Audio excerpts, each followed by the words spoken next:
Ever wonder if you drive slower on the highway, whether you really save fuel? And if you are saving fuel, how much are you really saving? Stick around and you'll get that answer.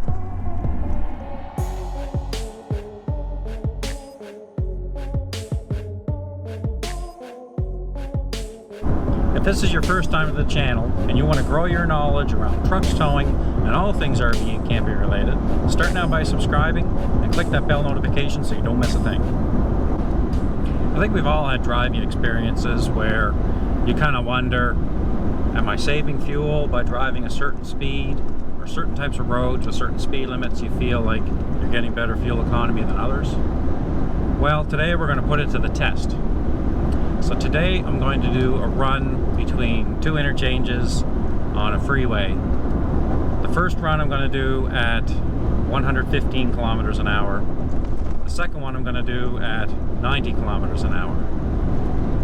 So just to remind anybody, if you're new to the channel, this is a 2015 F-150 that I am driving, and it does have a 331 rear end.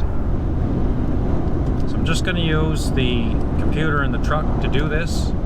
In my experience, comparing the trip computer to actually measuring it at the pump, they seem to work out pretty evenly with the F-150. So we're just going to do it on the computer today. So we'll do a complete circular run down through the two interchanges and back, and then repeat the run at the lower speed. So taking the highway exit, I'm going to cross over here. And my goal with this, I'll do the best I can to have equal type of acceleration from stop up to highway speed. I'm going to reset my trip counter. We are zeroed right across.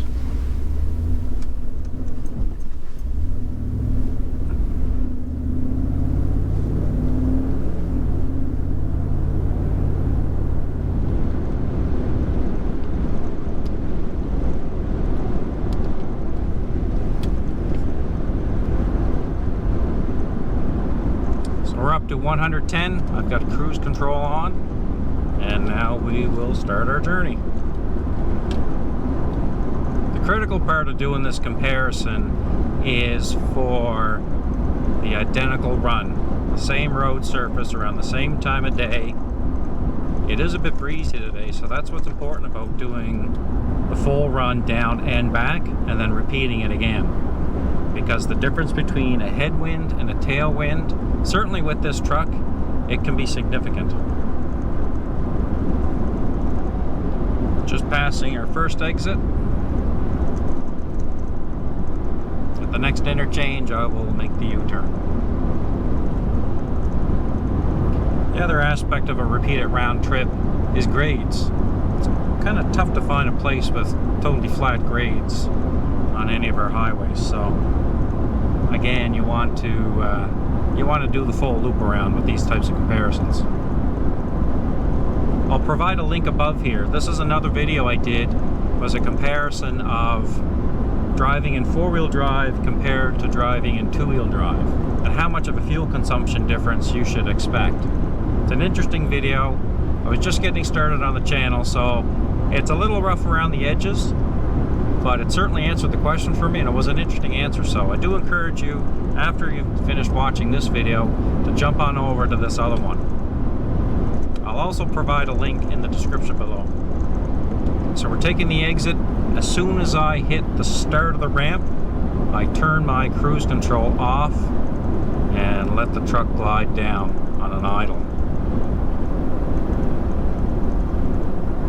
My one little wild card down here are these traffic lights. So it looks like I'm coming down. I'm trying to even out my braking right to the signals. Okay, we've timed this well, so my goal will be to replicate this on the next round at 90 kilometers an hour. So we get gentle acceleration up to 50. Hoping to see that I make this light here. So we're pretty good. Braking down to about 30. Make the swing. Even acceleration back up to speed.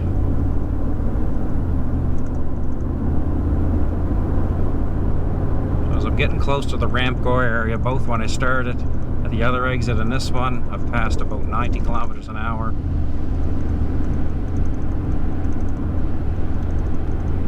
By the time I get through this merge area, I'm back to 110. Cruise control's back on. Here we are rolling by our first exit we passed through.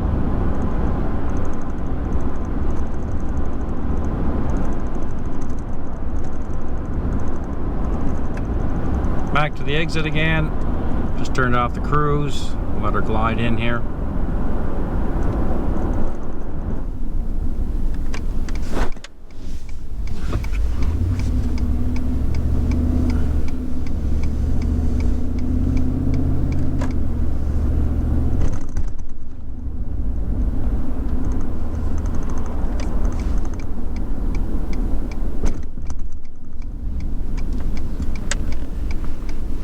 Back around to our starting point.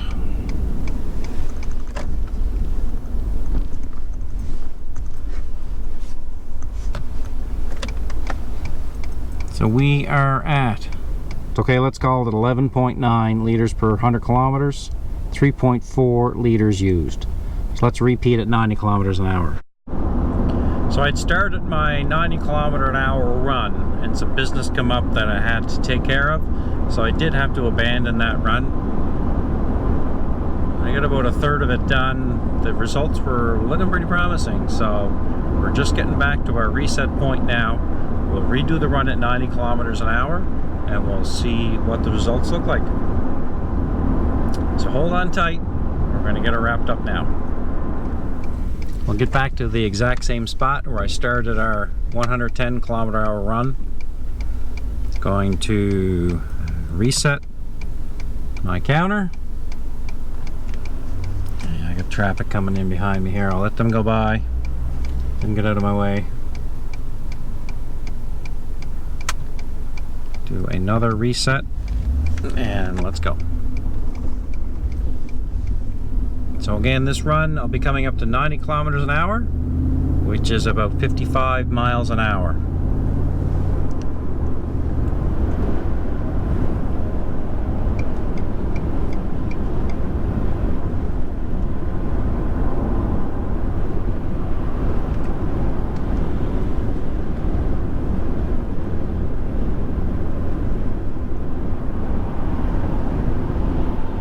Cruise control is at 90. It is coming on dusk here now. We are into afternoon rush hour traffic. So compared to the earlier run, you can definitely see there's a lot more volume here. We're about an hour and a half in the difference. I checked my weather app and wind speeds are about the same. So I feel like we're still into that apples to apples comparison. And again, I know I sound like a broken record, but doing this run out and coming back again, it should negate the headwind tailwind issue and balance it out. We're rolling past our first exit we passed by. The next exit, we will be taking our U-turn. Just on approach to our exit interchange up here. I know one thing, I'm probably the slowest person on the highway because it's been nothing but a stream of traffic passing me. Okay, I'll get ready on the cruise, just turn it off.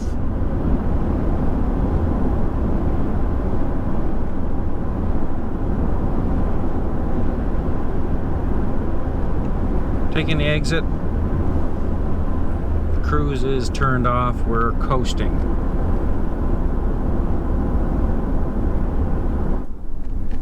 Unfortunately, this time we're not hitting the light properly.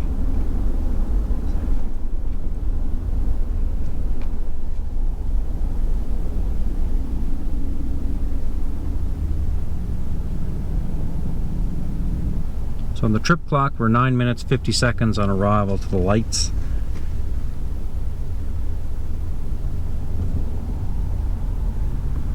So we lost about 20 seconds there.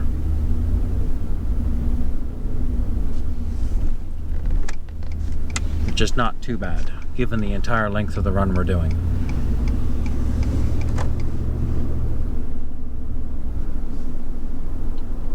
So we just lost our green light up here. I'm really feathering the fuel again so I don't end up with that additional loss up here. There's only a few cars on the ramp and the signals should cycle around pretty quick.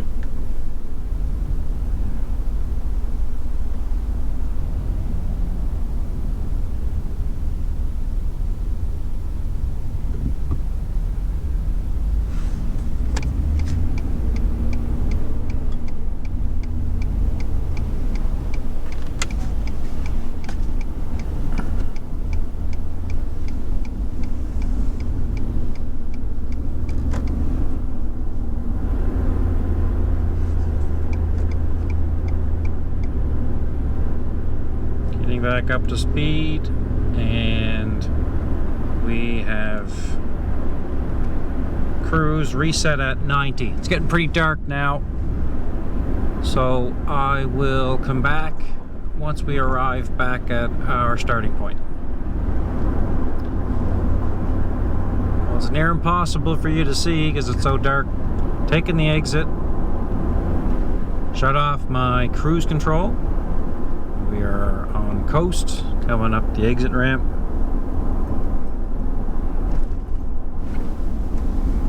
I was a little abrupt on the brakes the last time, so I will replicate that again. Looking good for traffic.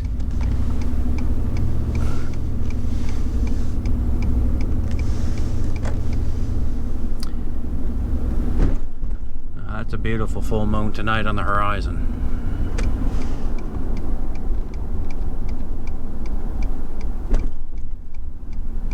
Back to our starting point again.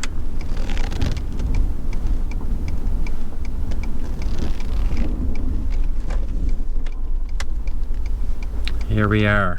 Yeah, that's impressive. We're looking at 2.7 liters used, 9.4 liters per 100 kilometers for our mileage, and a 28.6 kilometer distance. It's pretty dark now. Don't like hanging out on the roadside like this, so let's head back home and we'll do the analytics and crunch the numbers. It's been about a week since we did the fuel run, and I've had some time to run the numbers. Again, just as a reminder, we're dealing with a 2015 Ford F-150 that has the 5-liter V8 and it has a 331 rear end. So my first run was at 110 kilometers an hour. We're looking at about 17.5 minutes to do that trip. Was 28.6 kilometers. It took 3.4 liters to complete that run.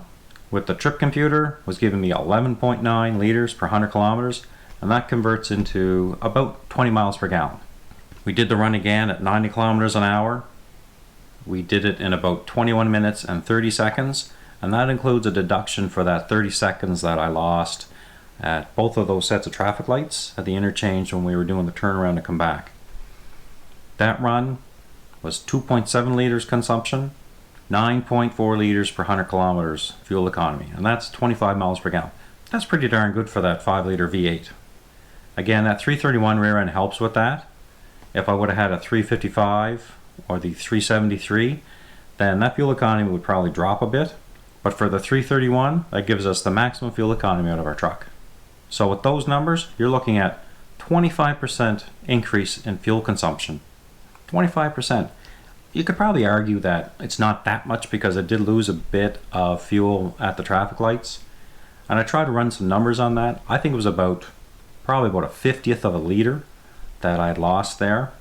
So at 1/50th of a liter, even if you took 1 or 2/10 a liter per 100 kilometers out of that, you're still seeing a profound difference. It's well over 20% increase in fuel consumption. So when you try to convert that into a long distance trip, let's say a 500 kilometer trip was about 300 miles.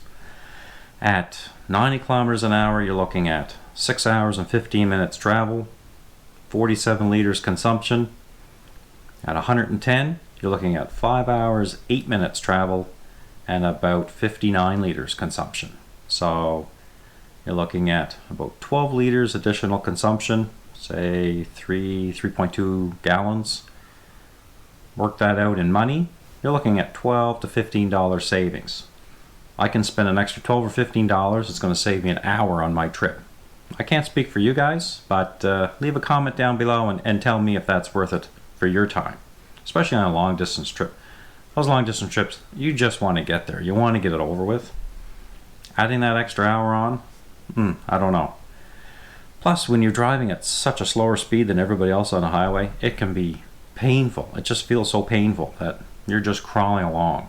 From my perspective as a traffic engineer, when you get into a big speed differential on the highway, at some point it can almost get unsafe. Because, and I think I've experienced it, I'm sure you've experienced it, or you're driving even at highway speed, even at posted speed.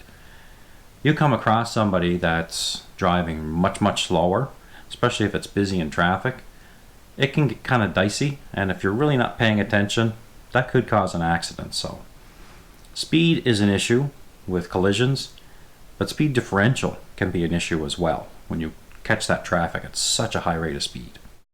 So I hope you've enjoyed this video. If you have, give us a thumbs up. If you like the content, there'll be other content around trucks towing, RVing, camping. We do campground reviews. Please subscribe and follow along. And by subscribing, we'll make sure you've got front row seats to all this new content. We've got tons of other content on the channel. Hope you take some time to go to those other videos and check it out. Thank you so much for joining me, and I hope to catch you at the next video. Take care. See you later.